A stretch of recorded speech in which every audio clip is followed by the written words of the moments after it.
Saudações! Estou de volta aqui para continuarmos a bater um papo, né? Sobre aquele assunto de incentivo à leitura, onde eu dei uma sugestão de como você pode trazer novas ferramentas que vão incentivar ainda mais os seus filhos a continuarem na leitura, né? Onde você poderia estar utilizando uma obra que você leu com eles. Eu dei um exemplo aqui de uma HQ, né, de uns ratinhos guardiões, né, ratinhos heróicos que protegem a sua comunidade. E falei um pouco a respeito de dados que você poderia personalizar para deixar isso mais lúdico, mais acessível, né, a depender da idade do seu filho. E a gente vai continuar falando um pouco sobre isso, tá?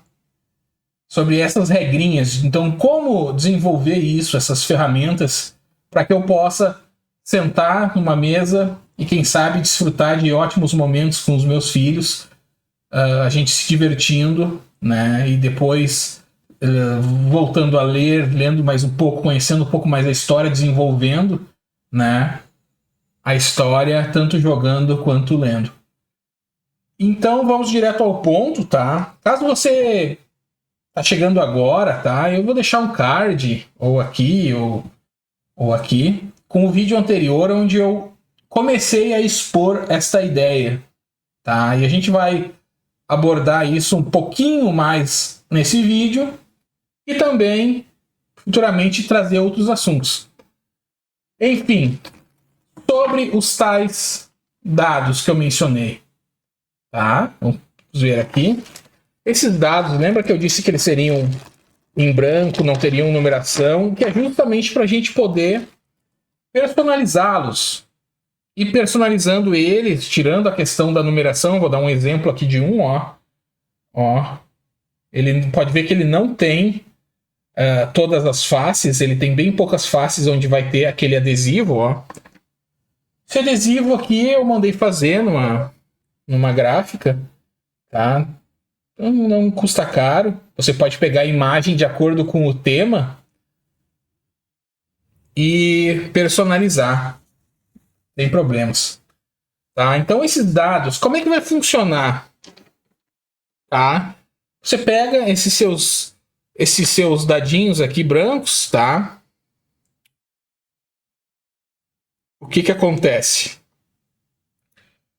Uma curiosidade até, caso você não saiba, tá? Esses dados poliédricos,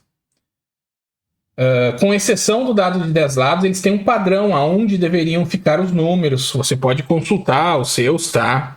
Por exemplo, se eu pegar um dado normal aqui, ó, o 6, ele sempre vai ser o oposto do 1, o 5 do 2. Tem uma regrinha aí, tá?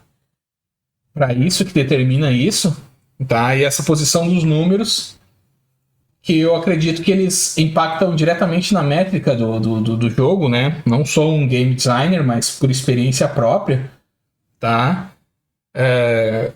Eu posso te dizer que essa posição é pensada dessa forma porque influencia nas rolagens, tá? E se você... Posso talvez até recomendar um vídeo, ou se você tem algum professor de matemática aí, tá? Você pode trocar uma ideia com eles mais a fundo sobre esse assunto, tá? Então, esse dadinho aqui, o que a gente vai fazer, tá? A gente precisa personalizar ele. A gente vai pegar o nosso adesivo, tá? Ó, por exemplo, eu quero que, assim, ó, de acordo com as regras deste jogo, por exemplo, somente os números maiores... Desculpa a minha falta de habilidade. Realmente a minha motricidade fina não é muito boa. Eu ia colar bem torto ele ali, tá? Mas no meu caso aqui, esse dado, de acordo com as regras, vamos deixar ele assim, tá? Somente os resultados maiores seriam sucessos, o 5 e o 6, tá? Depois eu vou te explicar melhor sobre isso. Tá? Então, se aqui é o 6, eu não posso colocar aqui que aqui deveria ser o lugar do 1. Tá? Então, provavelmente aqui, esse camarada aqui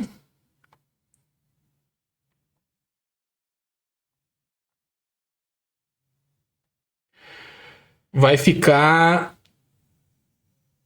o 5 também com o que seria o número 5, tá? Ele vai ter também um adesivinho, tá?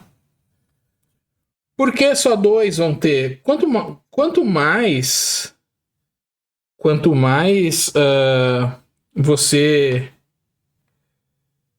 você colocar, maior vai ser a probabilidade de acerto. A gente quer que ele mantenha uma certa, tá? Uma certa dificuldade de acerto, para que não seja tão simples assim de acertar. Existe uma chance real de falhar, não é mesmo? Então, a gente coloca os adesivinhos para eu poder explicar melhor depois como é que funciona. Tá?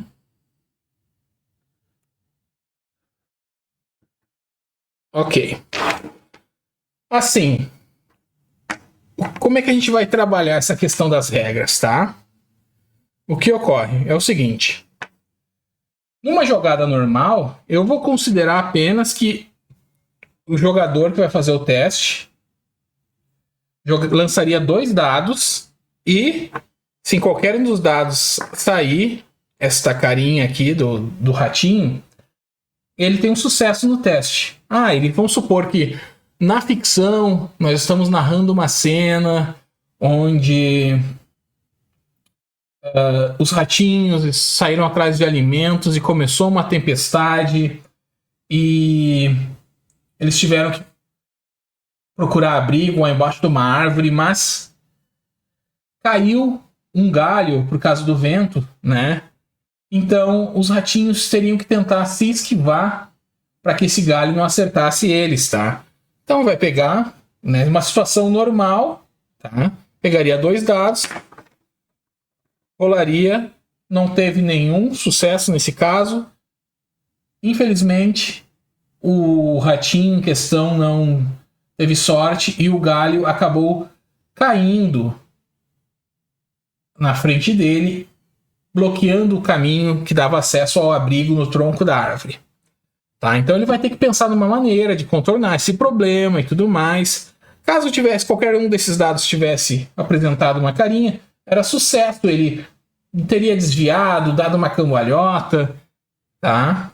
Enfim, toda vez que... Mas vamos supor que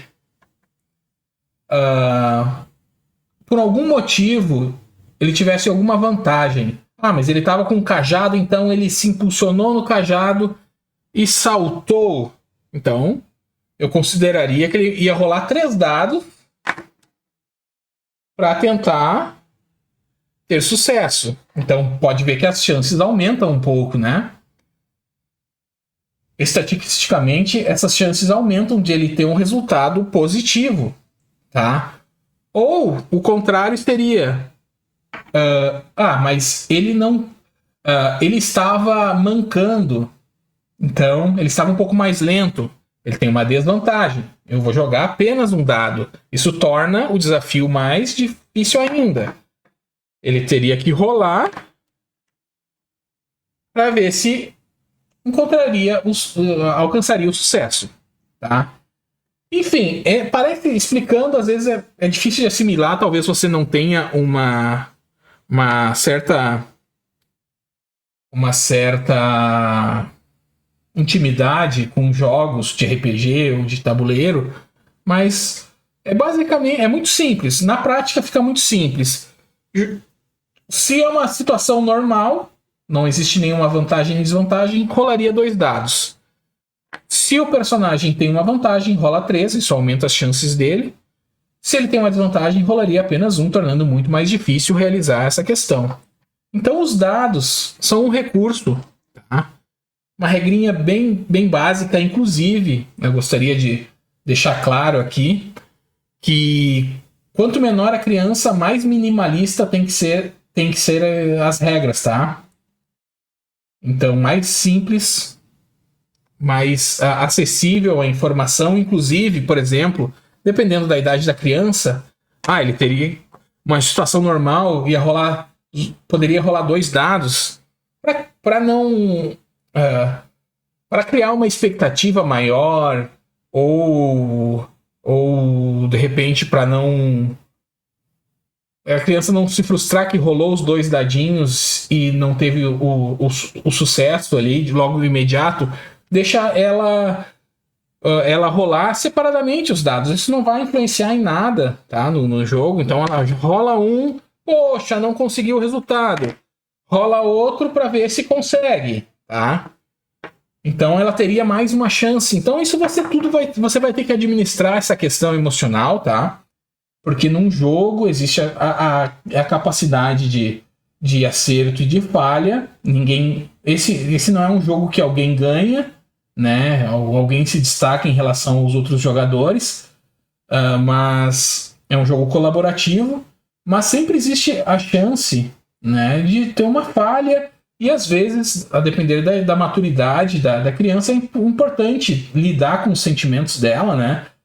Óbvio, eu não estou dizendo para você que ela não pode se frustrar de jeito nenhum, não vai trapacear, não vai fazer nada, mas deixar aberto para que ela sinta isso de uma maneira que ela consiga lidar com esses sentimentos, né? De derrota, de não ter conseguido o sucesso no teste, né?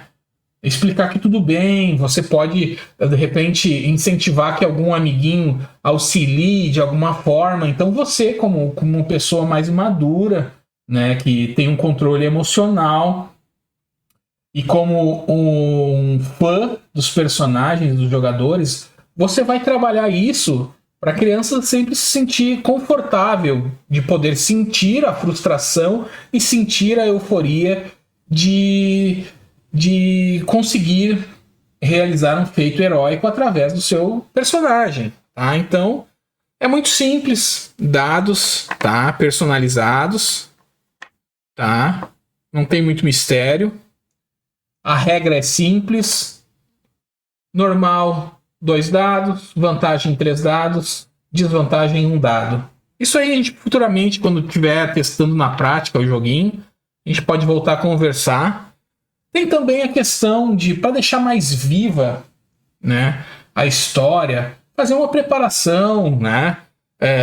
Você pode usar bonequinhos para representar como esses nipples,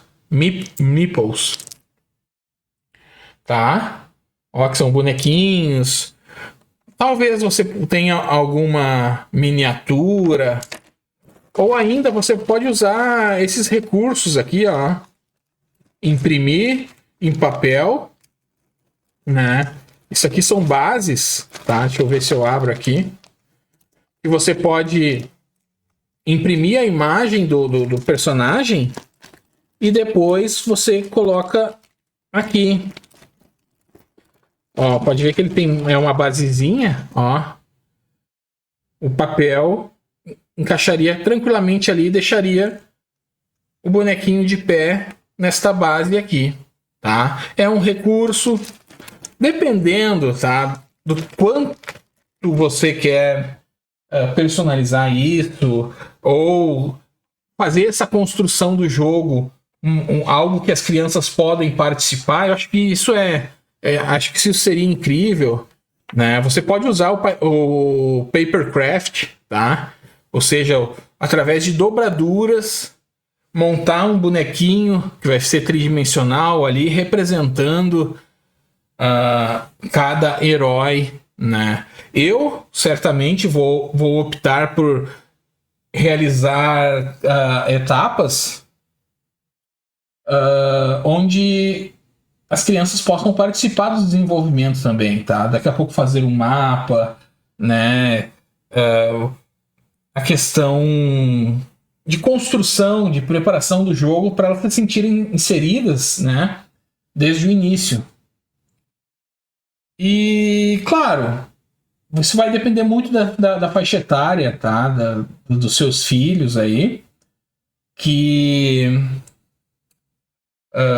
Como você vai abordar essa questão, tá? Ir direto pro jogo, preparar algo mais elaborado. Daqui a pouco o seu filho já é aí um adolescente, um pré-adolescente. Você pode usar de mais recursos, né? Talvez aí seu filho esteja na primeira infância ainda ali. Então você vai ter que simplificar isso e fazer com que as atividades sejam mais gostosas, né? O desenvolver esse jogo, porque quanto menor a criança, menos tempo ela vai conseguir ficar ali jogando, né? Então, acho válido também se o grupo for formado por alguém um pouquinho maior, alguém um pouquinho menor, um pode auxiliar o outro, né? Você inserir a criança menor, sempre ampará-la para que ela possa se divertir também. E, cansei, não tem problema, faz um lanche. O mais importante é o tempo de qualidade, né? Do que qualquer coisa, tá? Então, espero ter conseguido falar um pouquinho mais. Eu não quero encher vocês com essa parte mais técnica, porque senão fica trabalhoso, assusta. Mas eu trabalho, como é que eu vou tirar tempo para isso? Né? Como eu falei, a minha proposta é justamente te trazer recursos, tá? Informações para facilitar isso, né?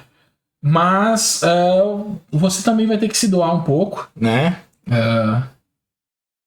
Para que isso funcione, para que você possa ter tempo de qualidade, né, com seu filho, assim como você se esforça para manter a leitura, ler com ele, ler em voz alta e tudo mais, sempre ter um livrinho diferente em casa.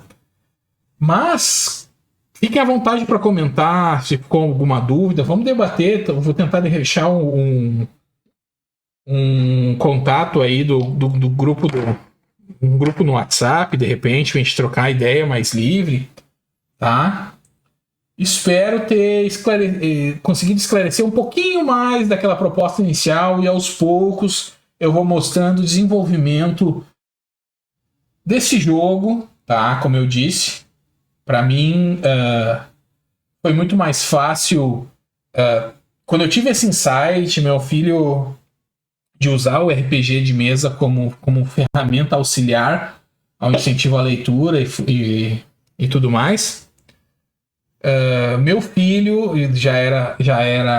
já estava entrando na época, estava entrando na adolescência, né? Então eu já podia usar mais recursos, era alfabetizado, tudo mais, já tinha o hábito de ler. Eu procurava recompensar de alguma forma quem leu durante a semana, ele, meu filho, no caso, que se mantesse a leitura diária, né? E tal, com alguns recursos dentro do jogo também. E é isso, tá? Vamos com calma, vamos aos poucos. Enquanto eu vou desenvolvendo esse processo aqui, eu vou compartilhando como é que está sendo cada etapa. E espero que você possa vir junto nessa caminhada aí, tá? Para desenvolver atividades na sua casa também com seus filhos e ter tempo de qualidade com eles. Beleza? Fico por aqui. Um grande abraço a todos. Até a próxima.